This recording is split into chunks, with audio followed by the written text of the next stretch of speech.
I've gone to the Walk for Life for 3 years now, and I'll be going this next year coming up.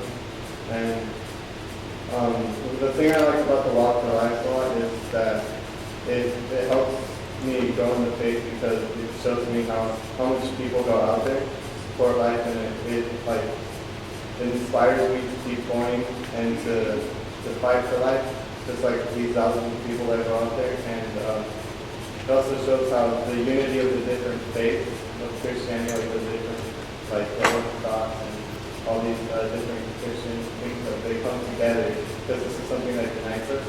But also it shows that the Catholics are like the ones that are the most, how do I put this? They're the ones that do the most, I think. Like, I don't know better way to say it, but I see a lot of Catholics go out there, but not just Catholics. So that's very inspiring. And just like all these people praying together, like just at one time, and like all this growth, like thousands of voices praying the rosary together, it's just awesome. And it just, I mean, I go to the 40 Days for Life too because of the Walk for Life. That's how I got into this pro-life movement, like because I went to Walk for Life. I mean, I get to hang out with friends, but I also get to do something that changes other people's minds. And also, on the bus ride over there, we got to see some videos, and there was this video that I saw about this woman who was going to be aborted, like her mother was going to abort her, but it was a failed abortion. And she talked about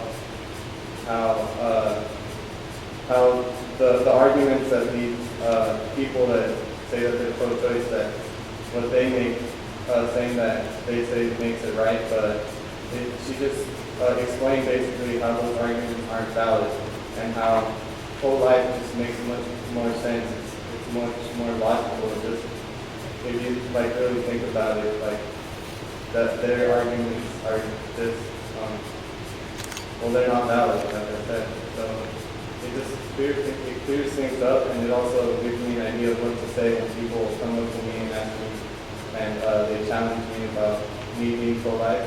So thanks to the Walk for Life and all this huge pro-life movement, I know what to do when people come up to me and ask me about it. So yeah, that's what I wanted to say. And the Walk for Life is awesome.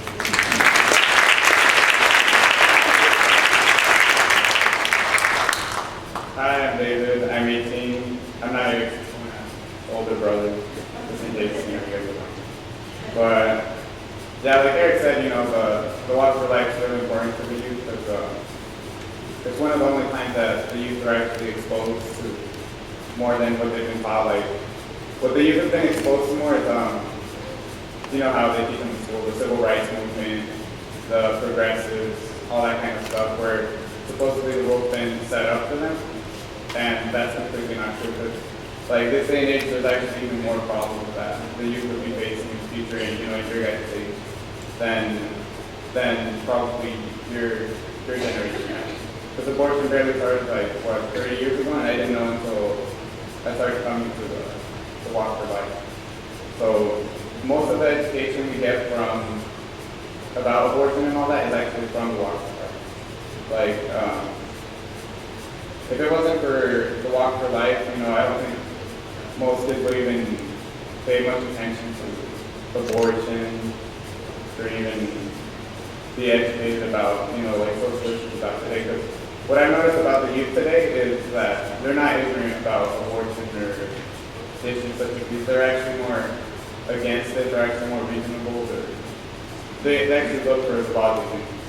So when I hear a lot of arguments about abortion and all that, like Eric said, they try to put you down, but using the logic that we've learned thanks to the Walk for Life and everything, we actually have answers. We actually have support from other youth, thanks to this. And I hope this keeps going. It's great to be able to actually be part of something, to be part of a movement that that it's always going to be a growing struggle, an ongoing struggle, and you actually have other youth with you. So, like Richard said, you guys aren't going to be the only ones. We're going to have to be setting up the game for you guys in the future. So yeah, thanks to the youth of Walk for Life.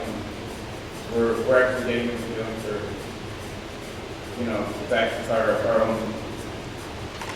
Thank you. I'm 15 years old and I've been going through Walk for Life for 4 years, I think. What I really like about it is that there's so much people there that share the same thoughts.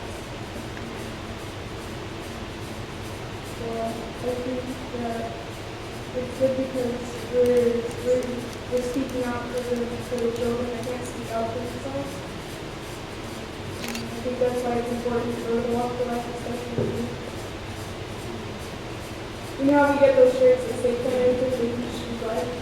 It's in school, and people ask me about it, and I'm proud to say that people like it.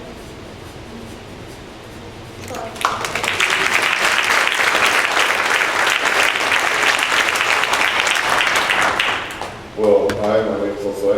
I'm the second oldest of the family. And the only thing that I want to share about Walk for Life is that before I went to Walk for Life, the most that I heard about abortion was school, TV, and what I heard was kind of all mostly pro-choice, just the mainstream media stuff. But when I went to Walk for Life, I saw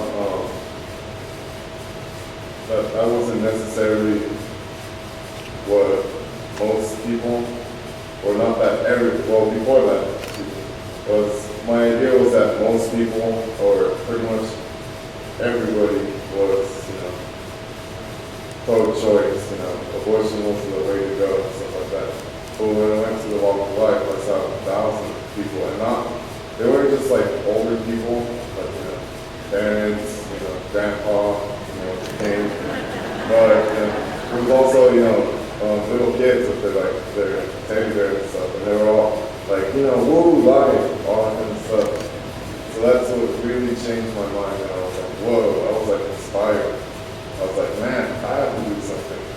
I have to go to take this whole, pro-life community and do something, show people, tell them about the Walk for Life. Thousands of people, even if it doesn't show up on TV and everything, I can take pictures of the Walk for Life, show them at school and stuff like that. So that's pretty much what made me even more pro-life and more engaged in the pro-life. And that's pretty much what I wanted to share. Thanks. Hello, everyone. Yes, my name is Katie Steffanic, and my official title is Assistant to the Youth Director of St. Joseph's. But I'm just named as assistant. Great. And I also help with music and stuff too. And honestly, I had my first Walk for Life experience 4 years ago, and if you've never been, please go. It is one of the most incredible experiences you will ever have in your life. It's so powerful. And so I'm looking forward to January. But I'm going to talk today about someone who is not with us, but 2,000 miles away. We have a former teen from our program. His name is Ralph Price. He's a freshman at Notre Dame this year, and he wrote a book, and I'm going to talk about it. And I emailed him because the first meeting we had about this event, he popped in my head, so I know if he was here, he would be speaking.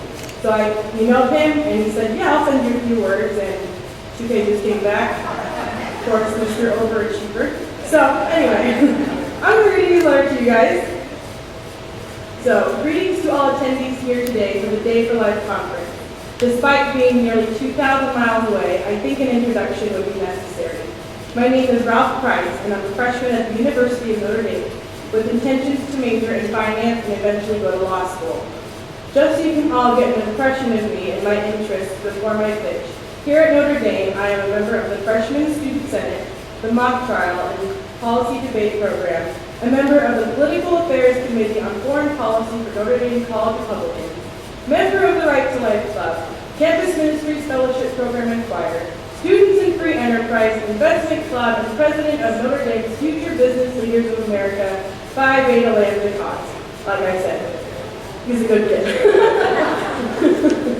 During my senior year at Enox High School near Modesto, I undertook a writing project that would be for the sole purpose of aiding a social issue taken upon by the Catholic Church.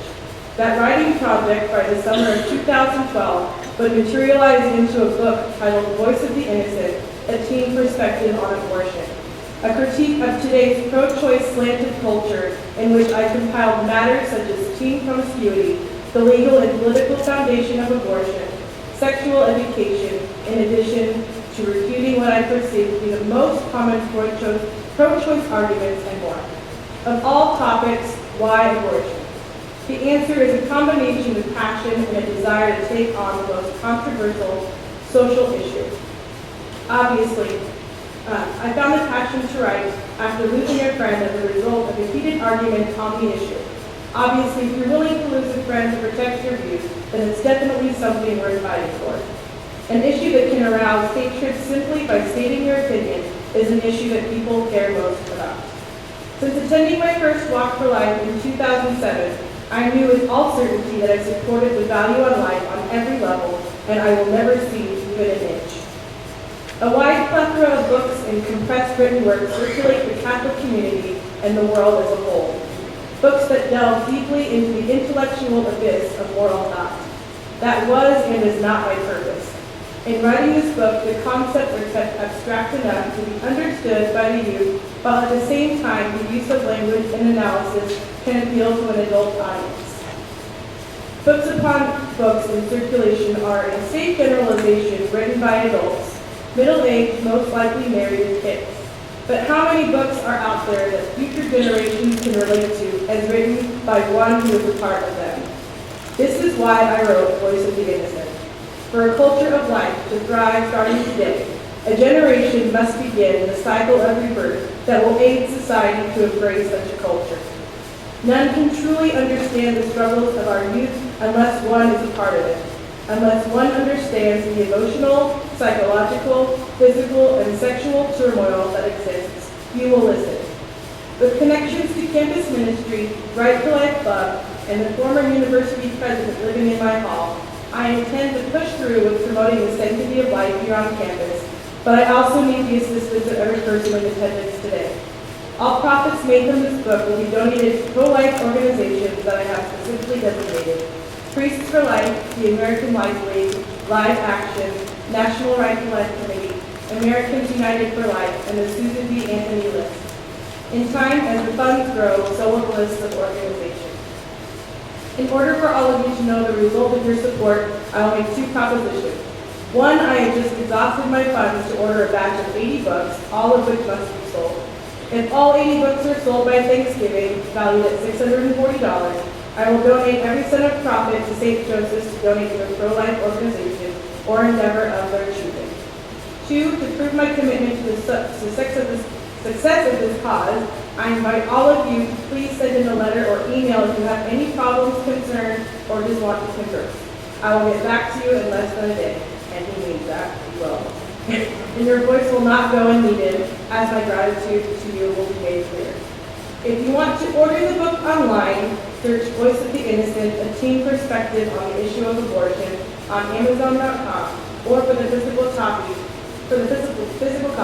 or on BarnesandNoble.com for the ebook. And I'll put this up later too, so you guys can see. You can also type in my name with the book name if it doesn't pop up. Thank you so much for your support, and a special thanks to St. Joseph's for allowing me to send in this letter to be read before all of you. In the words of Matthew Kelly, as printed on the back of our Right to Life shirts, the best way to defend life is to celebrate it. So smile. God bless you all. Ralph Price, University of Notre Dame.